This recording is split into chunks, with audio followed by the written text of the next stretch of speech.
Hello, everyone. We're back here at the fifth line. This is our first episode in a while, but And first we have episode on playoff the new hockey to channel as discuss. well. First episode on the new channel as well. Yay. I'm your host for tonight, Dillon, and with me is Kaleb. Hello. He's sad, and Mandu. I'm even more sad. Yeah, pretty much. So Hey, I at A least lot of have things I have at been least happening. have the pleasures of being born sad into my favorite teams. Caleb chose his teams. I Yeah, did he not chose know to be sad. That, I did not know that they would be sad. You should have But learned in anyway, advance. Unfortunately, none of our teams are going to be the focus of. Actually, the Flames did something recently, but and you two did something semi-recently. But we'll get to that in a bit. But first, we have some playoff hockey matchups to Hell talk yeah. about as we just round up round number 1 of the postseason. 8 teams now remain in play, but 8 have gone home. Which series do you guys want to talk about first? Alright, I'm gonna go in chronological order of what the NHL app has in store. First up, funnily enough, is the game that just wrapped up. The Winnipeg Jets and the St. Louis Blues. This is being recorded about 15 minutes after Game 7 wrapped up. So it's fresh in our minds.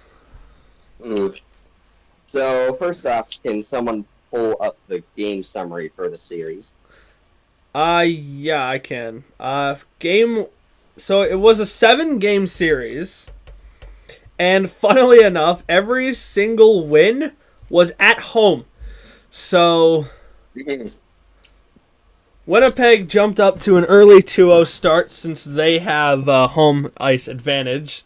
They won game 1. Playoffs. Yeah, they won the President's Trophy. Mhm. Game 1 was won by Winnipeg, obviously, since they're at home. They ended up winning that game 5-3. Game 2, Winnipeg ended up winning that 2-1. Game 3, St. Louis destroyed the Jets 7-2. Game 4, Hellbuck got pulled for the first time. yeah. And speaking of This will the be a second recurring time, theme. and speaking of the second time, 5-1, Caleb's favorite number. St. Louis ended up beating Winnipeg that score. Another 5-3 for the Jets against St. Louis in Game 5. Game 6, yet another 5 goals. This one goes to St. Louis, 5-2. Then Hellbuck got pulled the third time. Yes. And lastly, ending in double overtime, the Winnipeg Jets close out round 1 in Game 7, 4-3. Ironically I feel like enough, this is the- the score and the series reflect how it went. So, Well, it was kind of in reverse. St. Louis took, well, not really. St. Louis took the 2-0 lead, and then Winnipeg struck with Cole Perfetti to start their scoring. Then St. Louis makes it 3-1, and then with 2 minutes left, the Jets score the last 2 goals of regulation, and the second of those 2 goals by Cole Perfetti with 1.6 seconds left to tie the game and send it into overtime. king shit right here. Mhm. All right, next up was arguably the best round of the entire first round thus far. Dallas and Colorado. No, this is my early pick for the best series of the playoffs. Mine too. Before we move to Colorado Dallas, I have one thing that I just realized about the St. Louis Winnipeg series. Oh, St. Louis season started with a game where they scored 2 goals in 2 minutes, and their season ended in a game where they gave up 2 goals in 2 minutes.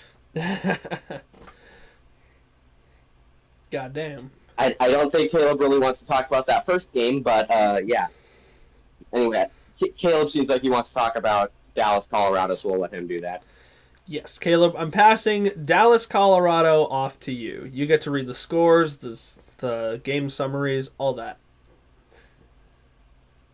So this series, before a game was even played, we knew this series was going to be something special because earlier in the year, the Avalanche traded Mikko Rantanen, arguably their second best player, maybe third behind Makar. Well, They flipped him to the Carolina Hurricanes for Martin Necas. Then Carolina wasn't able to extend Rantanen long term. that and they flipped him Rantanen to the fucking hated Stars. Carolina. And he fucking sucked. Yeah. Insert Rolex. Jesus. So, where the hell can I find this? The NHL app. Okay, so, in game 1, because I can seemingly have nothing nice in this world, the Avalanche win that game 5-1. It's actually been a while for those listening in. Do you want to talk about the story of why you don't like those two numbers?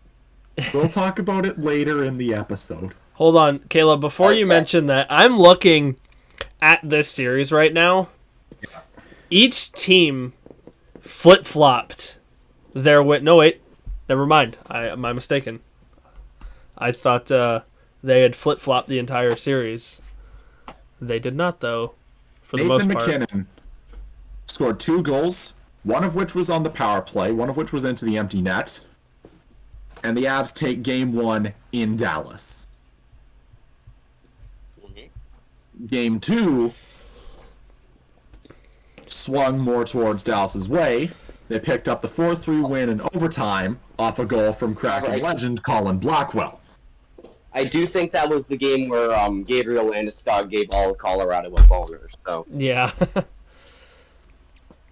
Speaking of, it's nice to see him back playing pro hockey again. Yeah. It's been a while. I've missed him, Just honestly. ignore what I said about him potentially retiring and giving the captaincy to McKinnon. Like, I never said that. Never at any point in time. I always had complete faith in Landeskog coming back. Ron Francis didn't. Otherwise.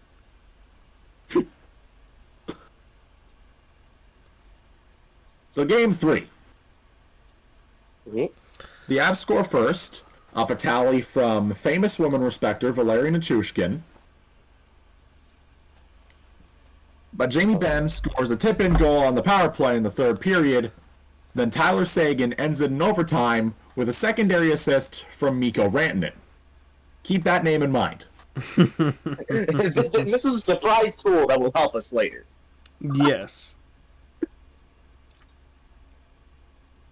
In Game 4, that surprise tool would do jack shit. Mackenzie Blackwood got his first career shutout. In the The Avalanche winning playoffs. 4-0 to tie the series 2-2 going back to Dallas. Gabriel Landeskog scored the second period's lone goal on an assist from Brock Nelson. King. Landeskog. By the Yeah. way, Caleb, I would like to inform you that I do believe Blackwood has had shutouts in the past. This was just his Not first. in the playoffs. Yeah, I was just going to say, but you didn't specify. Shit. I did. This was Blackwood's first ever playoff shutout. Rob doesn't understand what playoffs are, so No, he does not. Then again, neither do you. we can give him a pass this time. then again, I think 2 out of our 3 teams are going to make the playoffs this year. So Mhm. It's obviously going to be the Kraken and the Habs. I said 2, and one of them is dead. So So Game 5. The Stars just toy with the Avalanche all game long. just a little bit. In the second period, they get a goal, his first of the series, from Mikko Rantanen. And also second in the second period comes in a new foe. Temu Jarrett Bednar. Comes from behind the Avalanche bench. Yes! Barely. Yes. Wait until we talk about what Dallas had behind their bench in Game 7. That's what you're thinking of. Pete DeBoer gets a harem. So despite a late push Right. from Terry Lehkonen, Nathan McKinnon, McKinnon's tally is 5th of the playoffs. I believe that's the league lead in that category. More tallies from Wyatt Johnston, Mason Marchment would put that one away. Stars win 6-2. They take a 3-2 series lead back to Denver. And then they they get try butt to- fucked. And then they get butt fucked. The fuck you don't. They do not get the win. They do not at all. So Mikhail Granlund ties at 2-2. Then Martin Necas in Paris scores the 3-2 goal. Mm-hmm. Then Dallas takes the lead off a goal from Mikko Rantanen. Wonderful hear from him again. Damn, I know he scored a 2-goal goal. There was a tally from Rupe Hintz earlier that period, but we don't talk about that. Then Nichushkin, McKinnon, Manson, and Makar all do the funny. It's just an onslaught, and we've got a Game 7 Saturday night in Dallas. I like how Makar's one goal of the playoffs came from McKinnon, and it was an empty netter. So Yeah. Makar's not Makar's not beating the McKinnon merchant allegations anytime soon. Hey, if Mikko Rantanen could beat them, then Yeah. Well, Makar sure as shit isn't. Hey, if McKinnon is still Rantanen has been ass all season. He's had a good series, but anyway, go on to the next game. so Game 7, we're gonna go goal by goal for Dallas. Yes. So they start down 2-0. You know, goals from Josh Manson, Nathan McKinnon for his 7th. Good Holy lord. shit.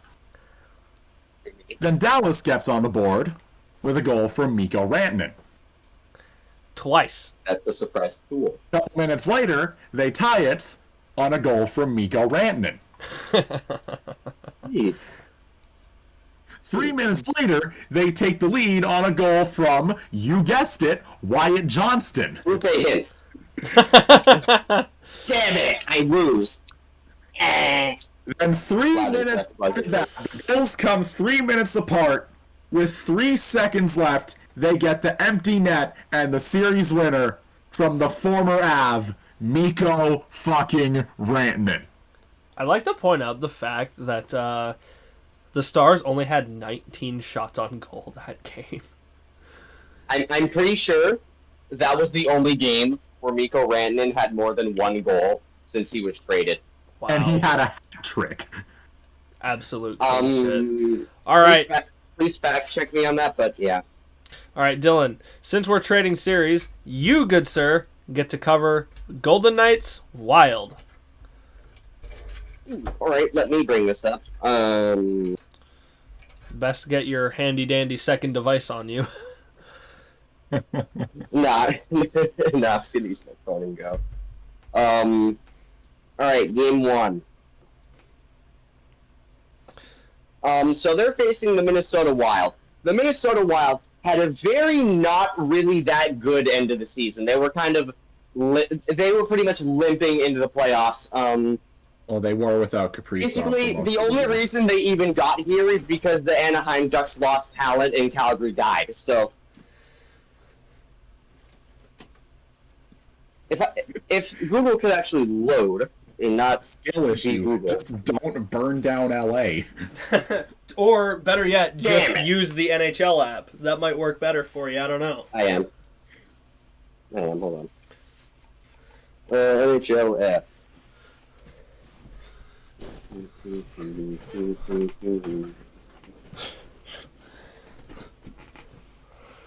God, it doesn't I take can't go this back long. farther than April 26th. I already have the thing open. Alright, I am indeed mid. All right. April. Okay, I found it. Okay, so game 1 against Minnesota. The Golden Knights win 4-2. It goes very good for them.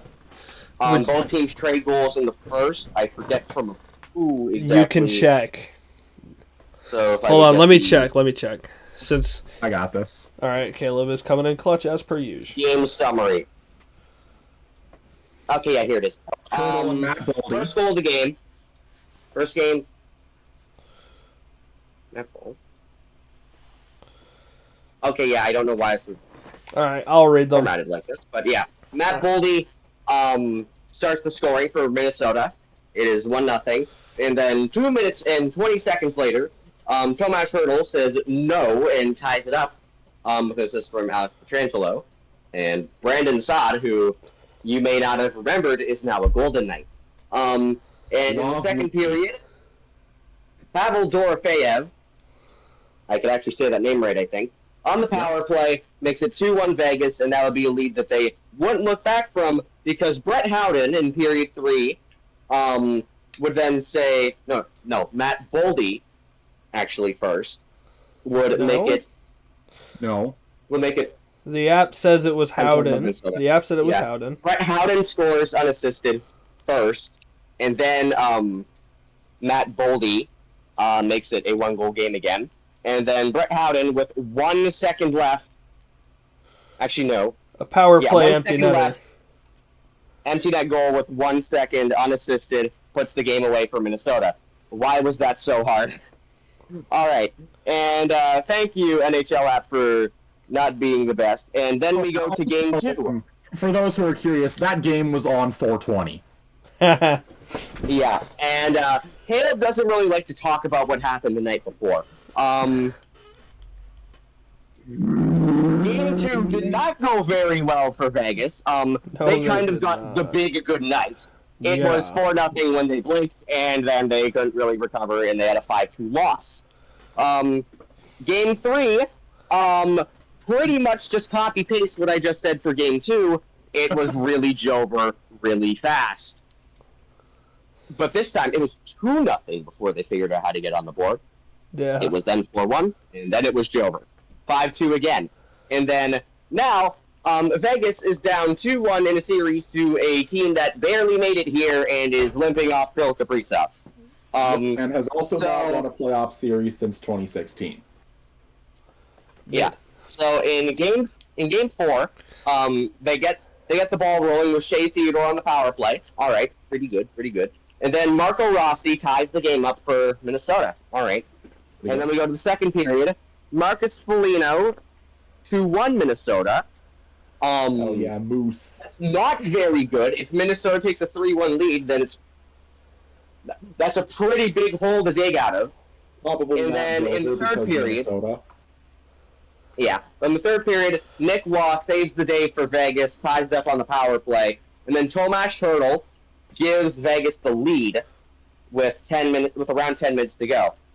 And not very long later, Jared Spurgeon says no to that, and we are tied 3-3, and we are off to overtime in Game 4. And here's where the wheels fell off. Yeah. Is this time into or time before? I think this is, time into. So, Ivan Barbashev, with around 2.5 minutes left in overtime, on a feed for Nick Waugh, it says goodnight, and Vegas takes Game 4, so we're tied 3-2, and we're going back to Vegas. All right.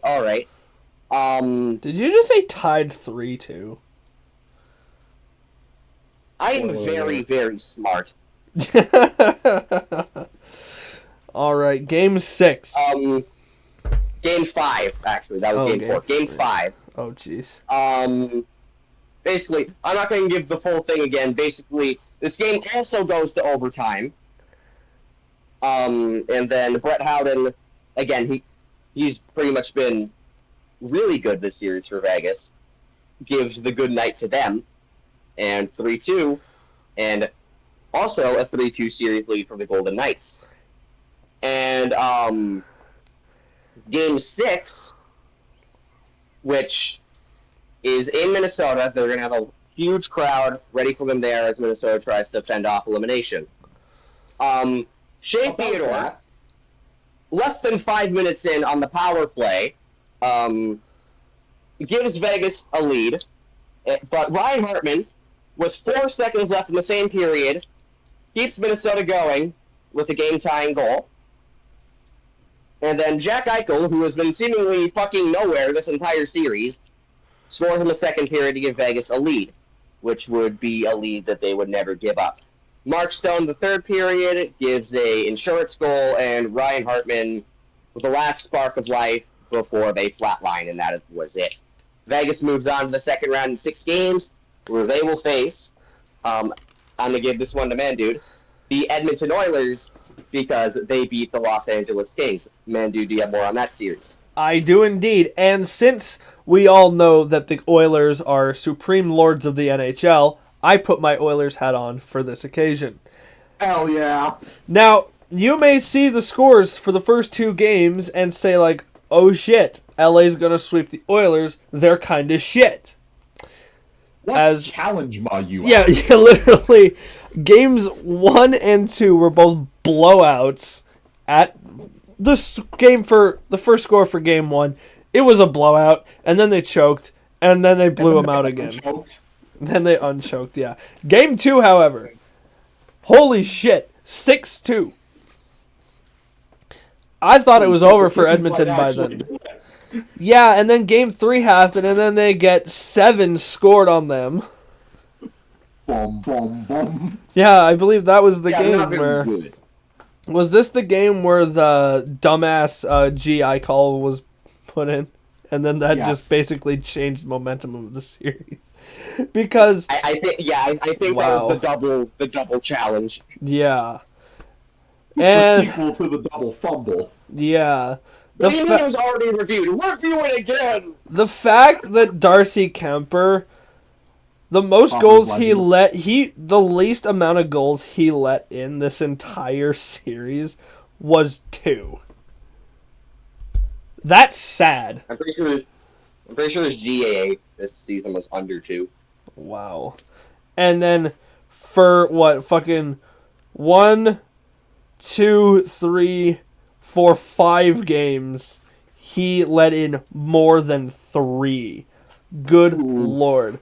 Because game 3, that was 7-4 Edmonton. Game 4, that was 4-3 Edmonton.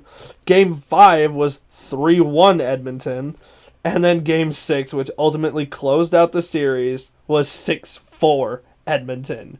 Good God. After the first 2 games... In this house, we don't really like the Oilers, to be No. frank. In this house, too, we don't like the Oilers. In Caleb's house, I don't think anyone cares except Caleb, so... This house is owned by the Oilers. Yes. He But doesn't have a yeah, house. how the fuck LA had 6 goals on them, and then Edmonton proceeds to pull a reverse sweep in this sort of way? I have no idea. Good lord. I'm gonna pass. Urinating Tree has done this already. On behalf of the rest of the NHL, if there are any Kings fans out there, I would like to officially decree you as property of the Edmonton Oilers. And that's coming from a Kraken fan. You've Anyways. Whole property of the Edmonton Oilers. Anyways, Caleb, you have probably the most overhyped series in the entire playoffs. I'm going to pass Leafs Sens off to you. Oh boy, the Battle of Ontario. I'm going to say this. I'm so sorry. No, we're not. Isn't Monica a Leafs fan? Yep. Yeah. Okay, so we're not sorry at all, and we're going to make fun of the Leafs regardless if they won or not. Yeah. Anyways. So, this was the first time that the Leafs and Senators have matched up in the playoffs since 2004. There was a stretch from, I believe, 2000 to 2004 where the Leafs beat the Senators in the playoffs every single year. Damn. And in Game 1, that didn't change. Mitch Marner had... Game of his life over here. a goal, 2 assists. Leafs win that game 6-2 in front of Leafs Nation. Some say Steve that Mitch Marner Dangle. also got a bag that game. Yeah. that he will precisely be taking to Vancouver because no one in Toronto wants him. You wish. With what money? Mitch Marner had 1 assist, and it was on a power play goal from Tavares. The Leafs blow a 2-0 lead that game with goals from Brady Tkachuk and Adam Gaudette. But 3:09 into overtime, Max Domi takes a pass from Simone Benoit and roofs it past the father of the Toronto Maple Leafs, Linus Ullmark, and all of a sudden the Leafs have a 2-0 series lead. Yes. And suddenly every Leafs fan is hype with mania. And, yeah. On to Game 3, their hopes get even higher. In their second home of Canadian Tire Center, it's 2-2 going into overtime. Brady Tkachuk's doing things. Mitch Marner has 2 assists. You can't really complain there. Then 1:19 into overtime, Simone Benoit does the funny, and now the Leafs have a 3-0 series lead. Surely this series is winning in overtime. What is this? Quick. Leafs in 3, am I right? Mm-hmm. Yeah, right. Game 4 also ends up going to overtime. Good Goal Lord. from Oliver Ekman-Larsson will do that to you. Yeah. Then nearing the end of the first overtime, Jake Sanderson scores to give the Senators their first playoff win since 2017. Oh boy, I can't wait to talk about this next game. Oh boy. 5 Oh, was this the was greatest game of the series. 100%. Mm-hmm. Only 1 goal. Holy shit, that voice crack. Only 1 goal was scored at even strength all game. Wow. Thomas Chabot. Then the third period, Dillon Cousins, The fucking short-handed. cartel arrives. Then Tim Stützle and Brady Tkachuk, both into the empty net. Senators win 4-0, going back to Ottawa. Steve Dangle had a great video that night, let me tell you. And Bro Game 6, was the biggest sweating game of the bullets. series. Yeah, Dangle was sweating bullets that game. It was beautiful. Now, this game had the makings of a choke. The Leafs had a 3-2 series lead on the road against a divisional rival on 5-1. Hold on. Division rival and province rival. Yes. Austin Matthews opens the scoring on the power play. William Nylander follows up a bit later. 2-0 Toronto. And then Toronto happens. Then Brady Tkachuk with his 4th goal puts it back within 1. David Perron ties it 12:40 into the third period. Yes, that's right. The Leafs blew a 2-0 2-0 lead. In 5 minutes. Yep. In a game where they're supposed to be eliminating their opponent. The go-ahead goal to the roar of the home crowd. Max Pacioretty. His first Actually, goal in the playoffs. Game 6 was surprisingly mostly Sens fans. Assisted by Max Domi and Pontus Holmberg. Then William Nylander, Willie Stiles into the empty net. And for just the second time since 2004, the Leafs are moving on. I was going to call up with Monica for the third period. He went silent at that second goal. Wow. I was at a bus stop while that happened. I was watching the Steve Dangle live reaction stream. That was a fun stream to watch. Alright, who are we doing next? Well, since it's Dillon's turn now, he gets to do the Battle of Florida. French Washington. Aw. I wanted to do French Washington, but okay. Okay, do French Washington. All right, I guess I'll do Battle I'll of do that. Florida. All right, Battle of Florida. Mm, This one was really one-sided for the most part. Yeah. How I had the Lightning moving on at all, I have no idea.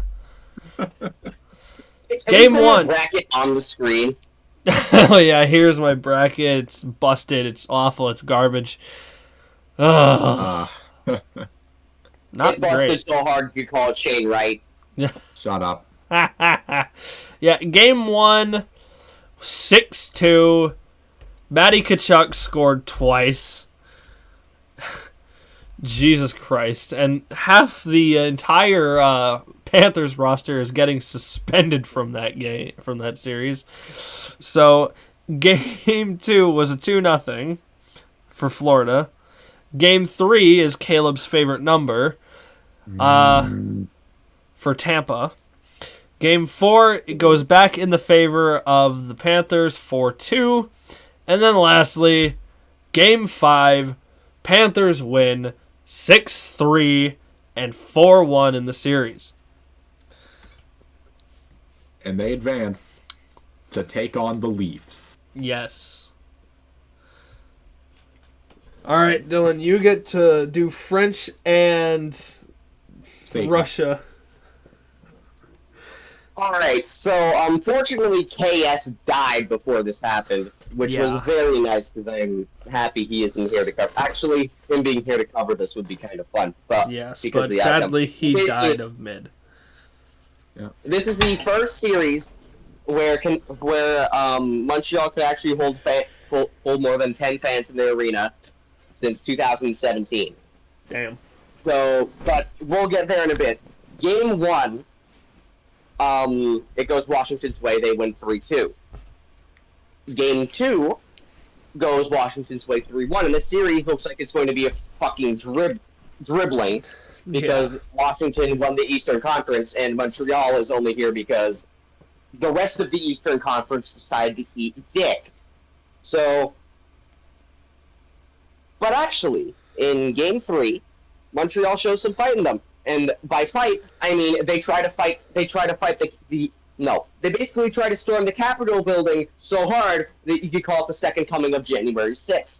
A huge bench brawl breaks out in the second period of this game. Tom Wilson does some fake cry shit and fucking traumatizes the entire city of Montreal. Well, he didn't really do it on the ice known to game. do that. The Capitals got kind of,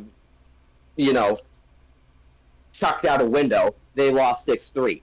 Don't worry, though, because in Game 4, they win 5-2, which gives them a 3-1 series lead. Heading back home, you can guess what happens. The French get... Basically, imagine what happened in 1940. And the French are the French, and the Capitals are Germany. Oh. And the Maginot Line is Jakub Dobeš. That's Yes. basically how that went. And Tom Wilson with an empty netter to seal it. Capitals win this series 4-1 with a final score of 4-1 in Game 5. Of course, it would be Tom Wilson to end it. Yep, as per. Mm-hmm. And I'm going to chuck... I don't think we have any series left. I'm just going to give Kaleb Yes, we do. Carolina, We have- New Jersey. We don't That's have the any last series we have left. Yeah, but it wasn't really a series, was it? It was more just like, it was there. It was more just the Hurricanes reinforcing narratives. Yeah. Because they only lost one game, and it was Game 3 in double overtime. That was about it. Other than that, they destroyed the fucking... Yeah. They destroyed the Devils. Game 1, 4-1. Game 2, 3-1. Game 3, Game they lost 3. 3-2 in double OT. Game 4, 5-2. And Game 5, 5-4. So, yeah. And can you put up that drown the damned tweet? Yes. One of you guys are going to have to send that to me. I've never seen it. Yeah, I'm getting it. Basically, the Hurricanes have the Carolina's best admin is better graphics than guy. They have the best graphics guy in the NHL for their Twitter. Jesus.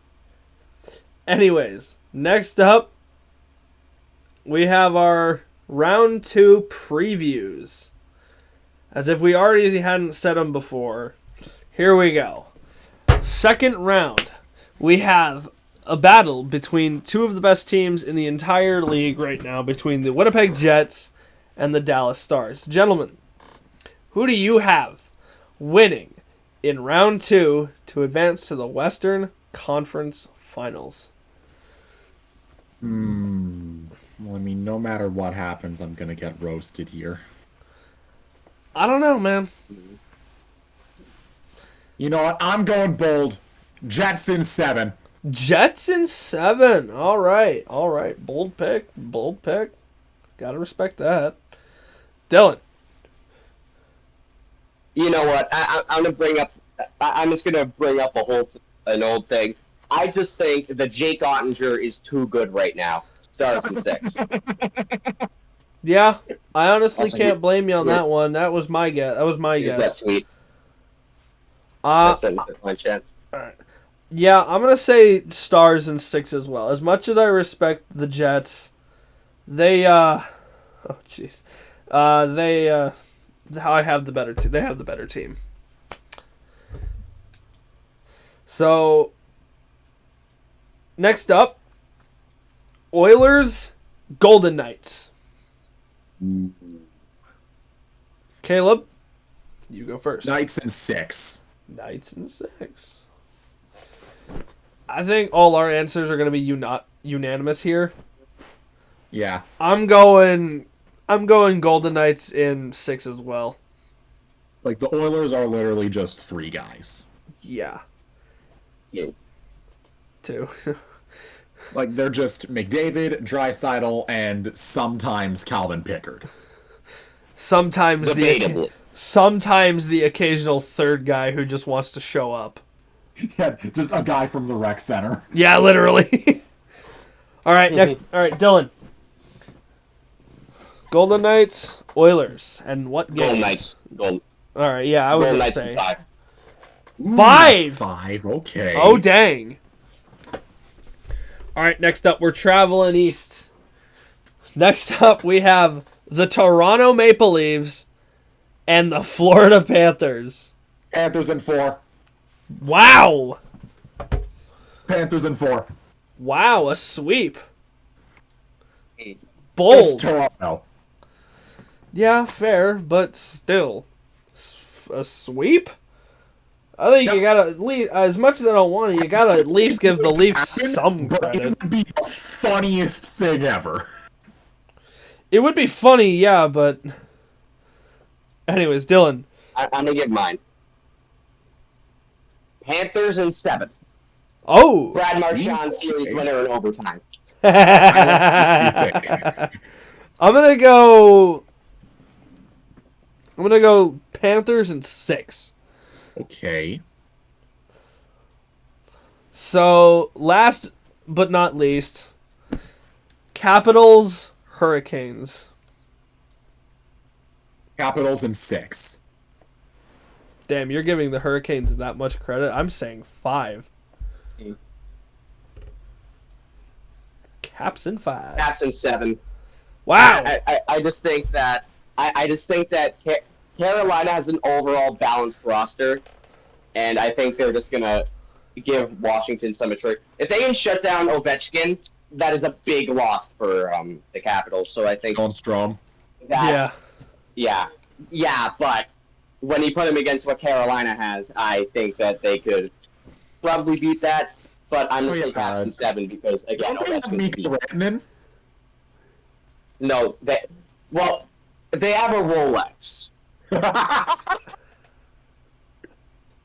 Does that count? Yes. Yeah, fair. Also, Caleb, I think I know what that laugh was for.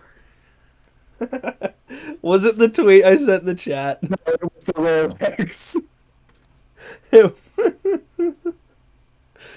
Oh, Kevin James. that's the meme. It's the Kevin James meme.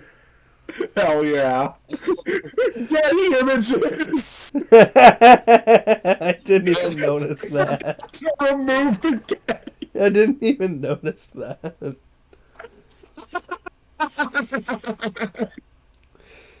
Jesus.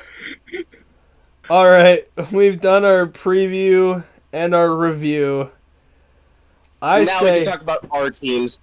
why do we have to First talk off, about our teams? Oh no. Oh boy. I don't want because to. I something don't has want to. happened I since the don't want last to. time we recorded. I don't want to talk about my team. If No, I do because it, that you do it. we'll leave you for last. Why? Caleb, you can go Oh, first.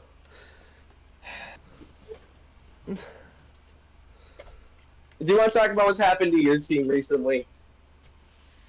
Okay. So generally, like in any business, any organization, when when the structure has completely gone to shit, like when the people you've got just aren't working, you want to generally bring in people from outside because they've seen what it looks like from perspective of an outsider and they can give you better advice on how to fix it. In the context of sports, this would be hiring a coach or an executive from another team because they bring that fresh set of eyes. The Kraken were a team that desperately needed to do this because they just fired Dan Bilesma for I don't fucking know. a bag of rice. As far as I know, they still have not named his replacement. But they also made a change at general manager. Ron Francis is gone. But not really. But he is not Ron Francis anymore. He's President Francis. I still can't believe they did. Out of anyone to like fucking put your ship on, it's goddamn Ron Francis. But as far as I'm President aware, of he will hockey not have operations. much. He will not have as strong of a say in hockey operations. He will have a good say in who your next coach is going to be. Yeah. You know However, who does have a stronger say in hockey operations now? Jason Botterill. Jason Who's that? Botterill ran the Sabres into the ground. The same Jason Botterill that extended Jack Eichel, then promptly pissed him off. The same Jason Botterill that traded Ryan O'Reilly for a bag of peanuts. Your team sucks. And yet he's still viewed as an improvement over the guy that signed Chandler Stevenson to a 7x6, who signed Philip Grubauer to a 6x6. Now, granted, that was back when he was actually decent, but not worthy of a fucking 6x6. And the same guy that has a hard-on for drafting white playmaking centers that he has no idea what to do with.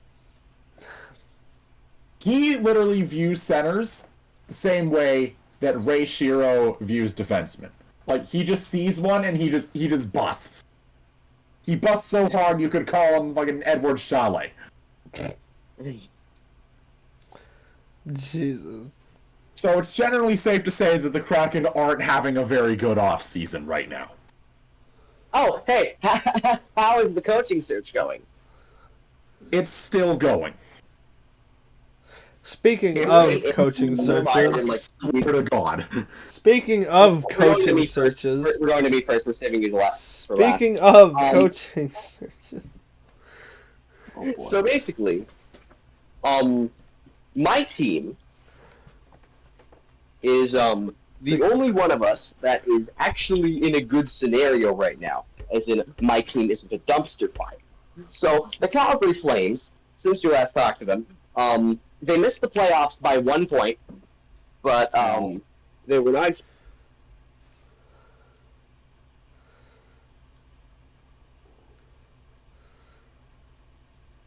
you glitched out.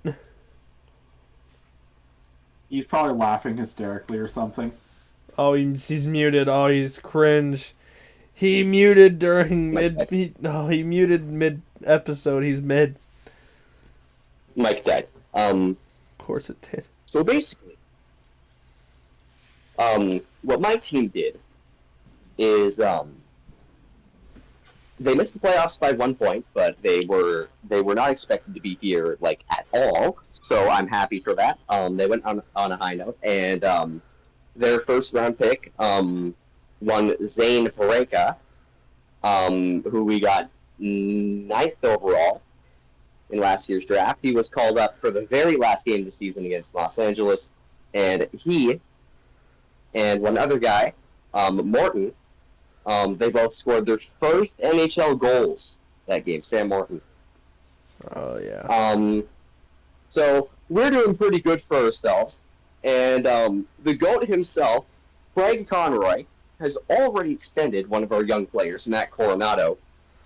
He is 22 years old. He's been extended for 7 years at $6.5 million, which, with the cap going up, it actually aged pretty good compared to. Well, do you want to talk about it, man? No. We're going to anyway, so get Do you going. want to talk about it? Okay, well, I did say, speaking of coaching searches, yes, Rick Tocchet quit. Why? I don't know. Because he was on the Canucks. No, because of the practice facility. Quinn Hughes is being traded to the New Jersey Devils in about a year and a half. Because who the fuck would want to work with Jim Rutherford? Isn't like your owner isn't actually stepping away for his family? Not his family's gonna be Francesco. now running the team. Not Francesco. Oh, some other guy. Yeah, I think one of his brothers, maybe. Oh, great. Well, that's going great for you. Do you want to talk about how the locker rooms is going? It's not going. Exactly, it's not. Let's talk about one Brock Besser. Oh no. Do we have to? You want to talk about him? Do Yes. we have to? Okay. You're gonna talk about Minnesota Wild legend Brock Besser, and you're gonna like it. I'm not gonna. I don't wanna. He's leaving, basically, and he's leaving Vancouver in the cold. And also, Elias Pettersson is apparently cancer. Apparently. Everyone hates him. Tocchet hated him. Miller hated him. And I'm betting Besser might be leaving for reasons that may be involving him. And Pettersson is now locked up until like 2032, and he's being paid a gajillion dollars. What happened? And he fired your Jack Adams winning head coach. What happened to the team I And love? Why hey, did how's it go? your suitor going?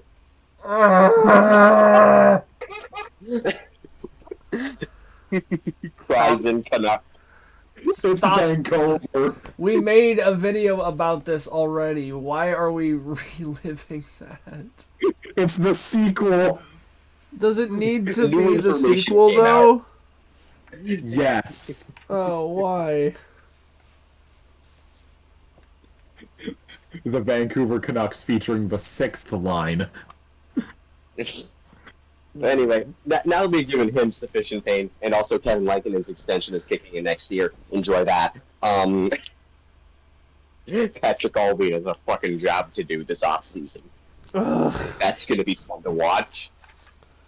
Yeah, he has to do his job, which he, isn't great at. Well, didn't you say he was good? I thought he was. Craig Conroy sure fucking showed him the door. Is what he showed him. And then Vancouver shut it because they're very smart. The ritual runs deeper than we thought. Yeah. As in, I'm the only one with a head coach. In my head coach, the beautiful bald man himself, Kelowna Rockets legend Ryan Huska. All right, we haven't talked about this yet. Oh Before boy. we wrap up, let's talk about the WHL, because there is a certain team that a certain idiot in here is a fan of. And that certain team did very not good things. Do you want to elaborate, Caleb? So, Yes, you do. If man knew that to elaborate about the Canucks, you're elaborating about this. oh boy. So the Victoria Royals, they had a very good season this year. They won the BC division. They made the playoffs for the first time in a good bit. Won their first playoff game since 2019. And they won their first round series against the Tri-City Americans in 5 games, moving on to face the Spokane Chiefs. Game 1. Like, usually the job of a game 1 is to set the tone for a series, and oh boy, did it set the tone. Not in a good way.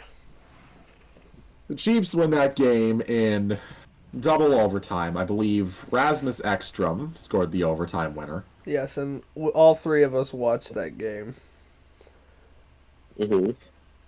Game 2, on the second half of back-to-back, the Royals are starting the same goaltender, Johnny Hicks. He makes 40-ish saves en route to a 5-1 Royals victory to tie the series going back to Victoria. I wonder what that number means. Game 3. The Royals lead 3-0. Then the lead is cut to 3-1. Then to 3-2. Then 3-3.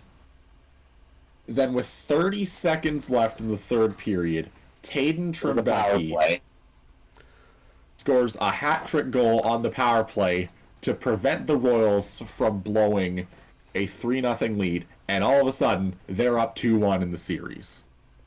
Thank goodness they'll never blow another 3-goal lead again. I'm sure. Game 4, 5-0 Spokane at the end of the first period, and they never looked back. They ended up winning that game 9-6. Jesus.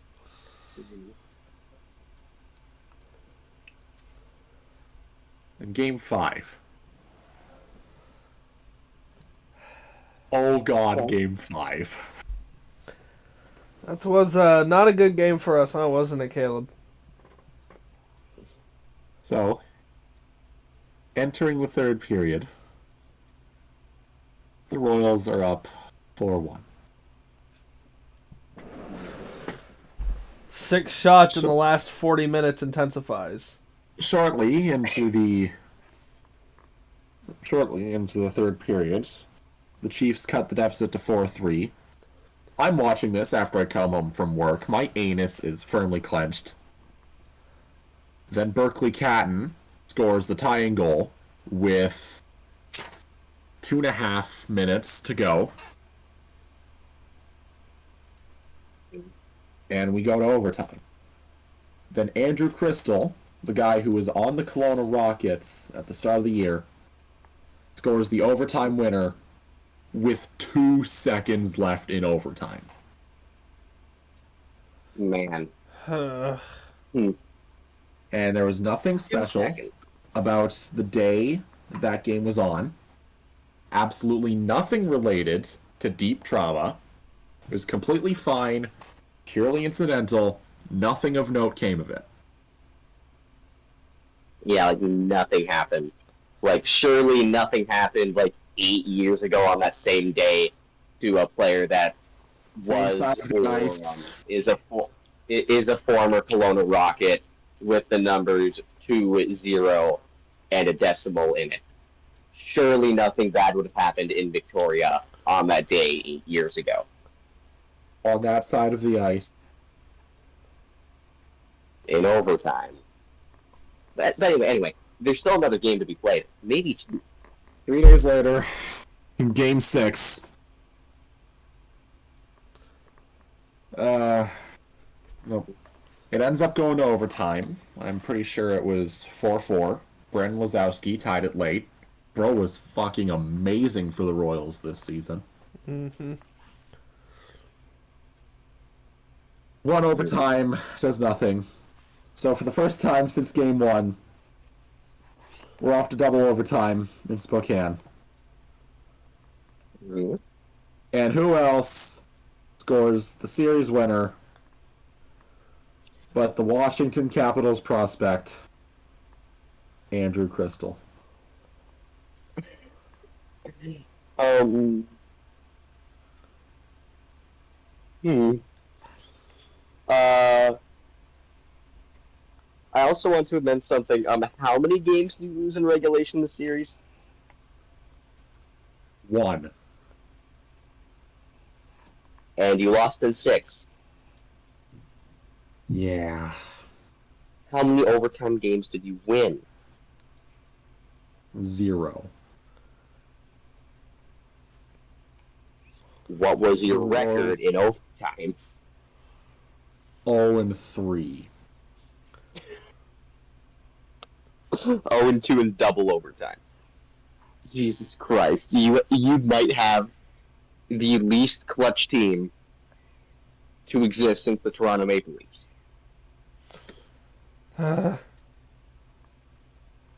Now, where does this all rank on the Loeb scale? This is a full-on 10 out of 10. Is this the new high? Like, everything is here. Like, what was even the previous high? 5-1 Yeah. was the previous high. This is the new high. Kaleb, welcome to being blood ritualed.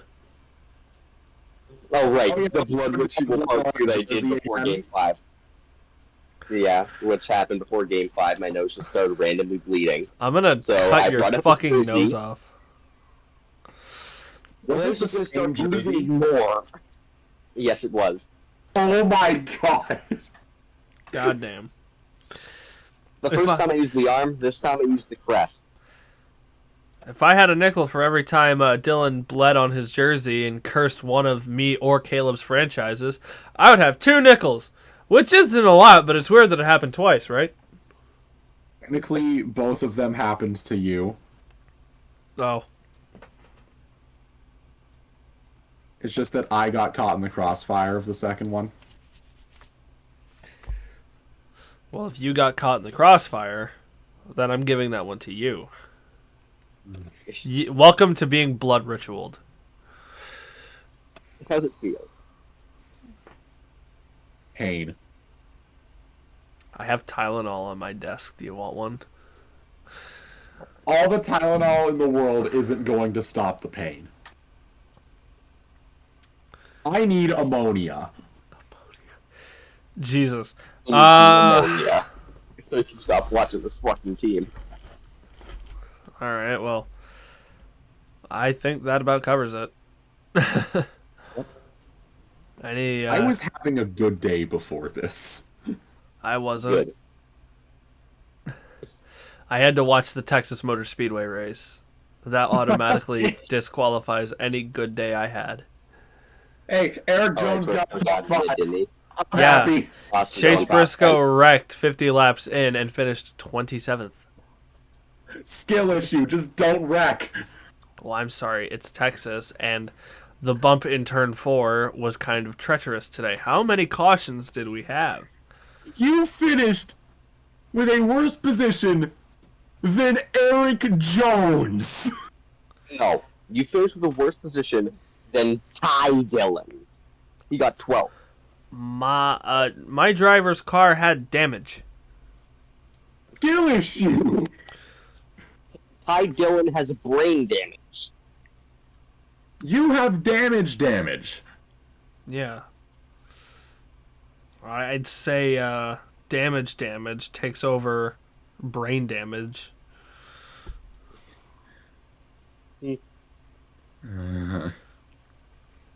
How many fucking Okay, cautions happened? Is there anything else we're missing? I don't think so. No, I don't think so.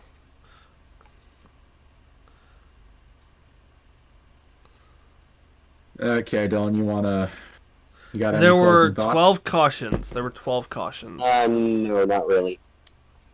I think we had a pretty good episode. Yeah. Alrighty, that'll do it for this episode of The Fifth Line. I'm going to start editing on this right away. There's not much to edit, so...